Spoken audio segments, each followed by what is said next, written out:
अस्सलाम वालेकुम स्टूडेंट्स, आज हम स्टार्ट करने लगे हैं एक्सरसाइज 2.4 का इंट्रोडक्शन। इसमें हमारा फर्स्ट टॉपिक क्या है जी? लाज ऑफ एक्सपोनेंट्स। हमने एक्सपोनेंट्स के लाज को डिस्कस करना है। पहले हमने क्या पढ़ा था? रेडिकल हमारे पास एक्सप्रेशन होता है और एक्सपोनेंशियल नोटेशन होती है। अब हम क्या करने लगे हैं कि हम एक्सपोनेंट्स के लाज को डिस्कस करने लगे हैं। इसमें हमारे पास क्या है जी? Base and exponent. अब हम डिस्कस करते हैं कि इसमें बेस और एक्सपोनेंट क्या है। इन द एक्सपोनेंशियल नोटेशन, जो हमारे पास एक एक्सपोनेंशियल नोटेशन होती है जो कि इस तरह की होती है, read as a to the nth power. इसी तरह हम इसको रीड करते हैं ना, a to the nth power या a की power n। We call a as the base. जो हमारे पास a है, जो हमारे पास नीचे वाली चीज होती है, ये इसको हम क्या कहते हैं? ये हमारे पास क्या है जी? बेस है। And n as the exponent और the power which the base is raised. क्या वो कह रहे हैं? यहाँ पे हमारे पास ये जो a होता है, इसको हम क्या कहते हैं? ये हमारे पास बेस है।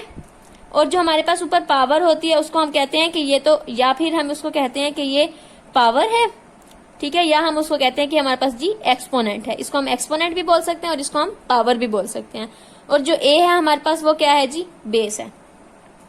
नेक्स्ट हमारे पास क्या है? फ्रॉम दिस डेफिनेशन, इस डेफिनेशन से recall that we have the following laws of exponents.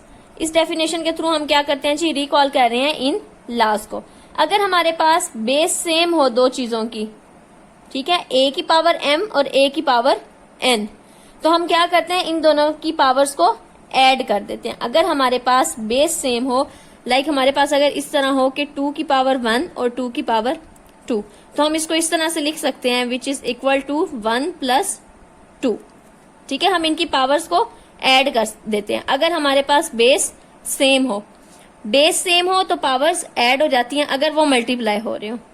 ठीक है, नेक्स्ट लॉ हमारे पास क्या है जी? बेस क्या है? a हमारे पास बेस है और एक्सपोनेंट क्या है? m। अब उसकी पावर अगेन n है, तो ये पावर्स क्या होंगी? मल्टीप्लाई हो जाएंगी। ठीक है, अगर पावर पे फिर पावर हो तो वो क्या होती है जी? वो मल्टीप्लाई हो जाती है। नेक्स्ट क्या है जी? थर्ड लॉ है हमारे पास ए बी होल की पावर क्या है जी? n है। अब अगर दो चीजों की पावर n है तो हम उसको सेपरेटली भी लिख सकते हैं कि a की पावर n और b की पावर n। ठीक है, नेक्स्ट हमारे पास क्या है जी? a over b whole power n। ये भी हम वैसे ऑलरेडी, ये सब कुछ हम ऑलरेडी डिस्कस कर चुके हैं और डिफरेंट चीजों में भी हमारे पास यही रूल होता है। अब जिस तरह ये है कि डिवाइड हो रहा है, ऊपर वाले की पावर हम सेपरेटली लिख लेंगे और नीचे वाले की पावर हम सेपरेटली राइट कर लेंगे। नेक्स्ट हमारे पास है जी v is equal to a की पावर m ओवर a की पावर n। ये हम ऑलरेडी ये भी डिस्कस कर चुके हैं लॉग वाले चैप्टर में। नहीं, लॉग वाला चैप्टर तो अभी आएगा 9th क्लास में। तो अभी जी इसमें क्या होता है? जब हमारे पास बेस सेम हो और ऊपर जो इनकी पावर्स होती है ना, उसमें फिर क्या होता है कि ऊपर वाली पावर में से नीचे वाली पावर माइनस हो सकती है। ठीक है, जब हमारे पास बेस सेम हो, फॉर एग्जाम्पल 2 की पावर 2 ऊपर है और 2 की पावर 1 नीचे है, तो हम इसको इस तरह लिख सकते हैं 2 की power 2 minus 1 which is equal to 2 की पावर 1, और आंसर हमारे पास क्या आ जाएगा? 2। अगर अब आप इसको सिंपली सॉल्व करें तो 2 की पावर 1 का क्या मतलब होता है? 2, और 2 के स्क्वायर का मतलब होता है 4। तो 2 1s are 2 और 2 2s are 4, तो हमारा आंसर भी वही आ रहा है। ठीक है, तो ये तो अभी छोटी सी था क्वेश्चन, इसलिए से हमें इजीली सॉल्व हो गया। जब हमारे पास थोड़ा डिफिकल्ट क्वेश्चन होता है तो हम क्या करते हैं? पावर जो हमारे पास नीचे वाली होती है वो ऊपर आके क्या हो जाती है?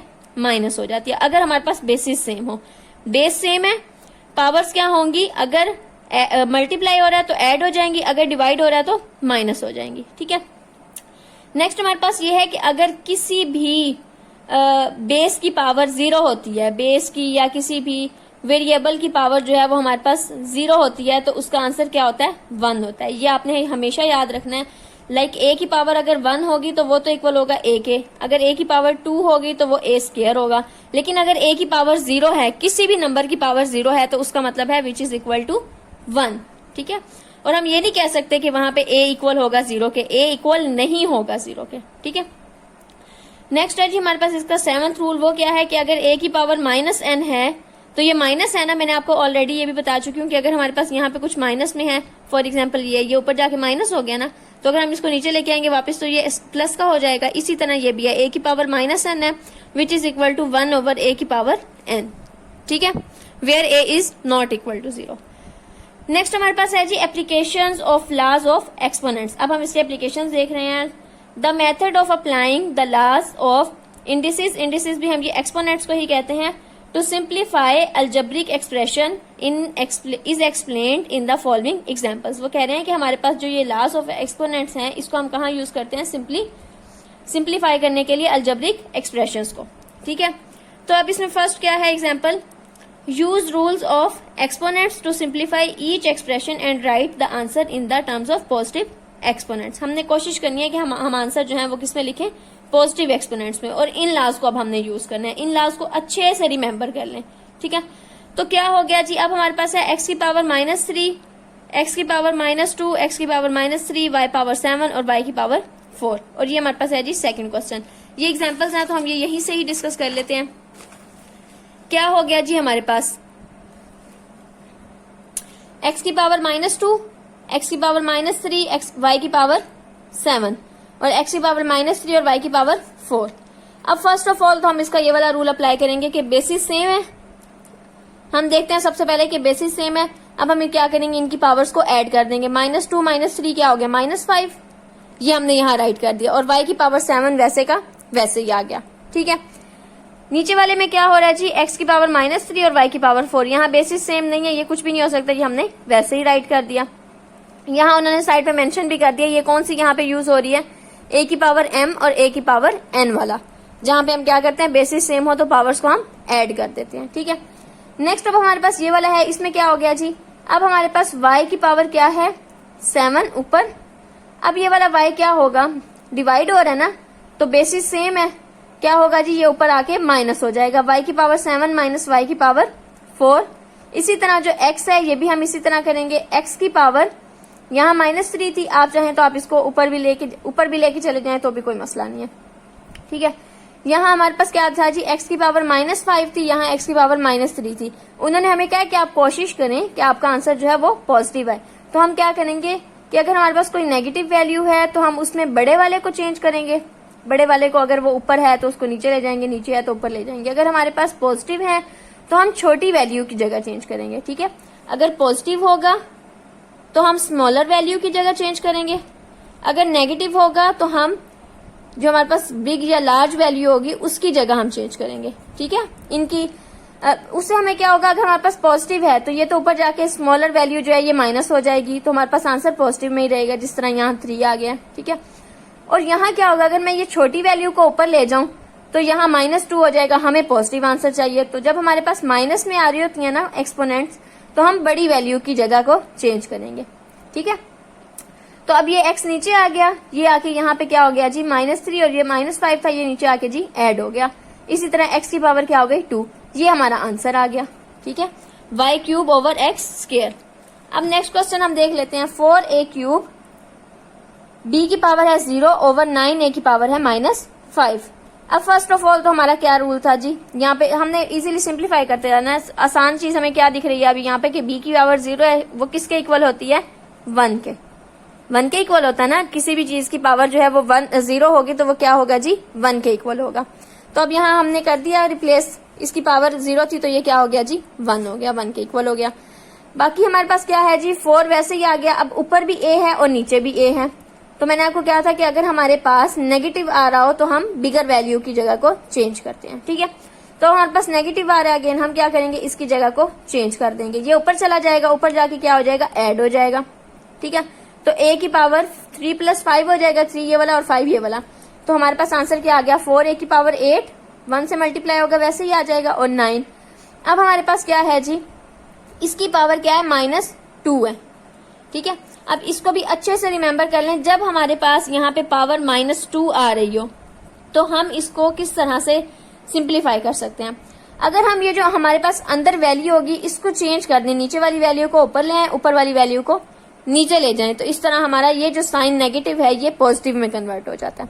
ठीक है, जब भी हम बटे में ऊपर वाली चीज को नीचे लेके जाते हैं, नीचे वाली चीज को ऊपर लेके आते हैं, उनके साइन जो है वो चेंज हो जाते हैं, उनकी पावर्स के साइन चेंज हो जाते हैं। ठीक है, तो अब हमने क्या किया जी, इसको नीचे ले गए, 4a की पावर 8 को और 9 को ऊपर ले आए, तो इनकी होल पावर क्या थी -2।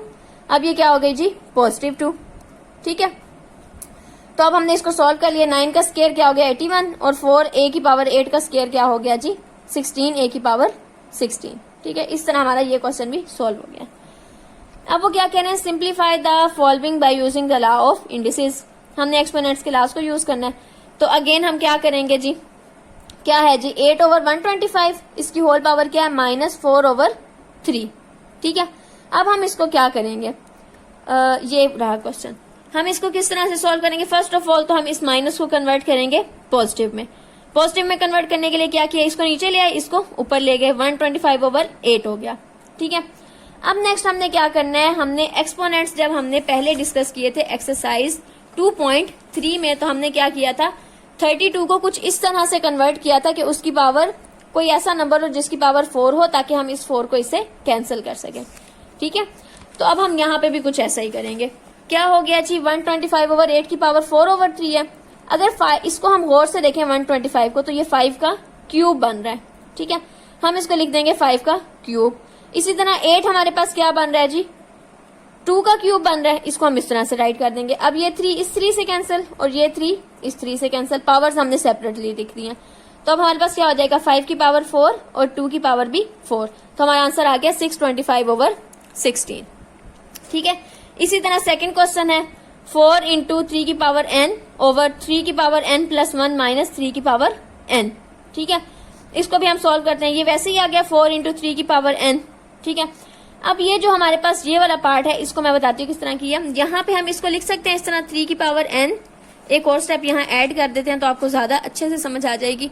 इस स्टेप के बाद मैं एक और स्टेप ऐड कर रही हूँ, क्या होगा जी वो 4 × 3 की पावर n ओवर ये जो हमारे पास ऐड हो रहा है, हम ऑलरेडी ये डिस्कस कर चुके हैं। यहाँ पे भी ये देखें, दो चीजों की आपस में पावर्स मल्टीप्लाई हो रही है, तब हमने ऐड किया ना। तो क्या मैं इसको भी इस तरह से लिख सकती हूँ 3 की पावर n × 3 की पावर 1 - 3 की पावर n।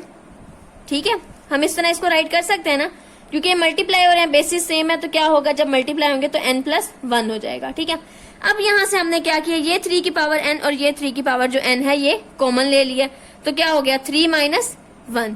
ठीक है, 3 - 1 हमारे पास क्या होता है 2 × 3 की पावर n और ये अंदर वाला वैसे ही है 4 × 3 की पावर n। तो अब हम इसको क्या करेंगे 3 की पावर n इस 3 की पावर n से कैंसिल और 2 2s are 4। इस तरह हमारा ये क्वेश्चन भी सोल्व हो गया। ठीक है, इंशाल्लाह अब हम नेक्स्ट लेक्चर में डिस्कस करेंगे एक्सरसाइज 2.4। तब तक के लिए अल्लाह हाफिज।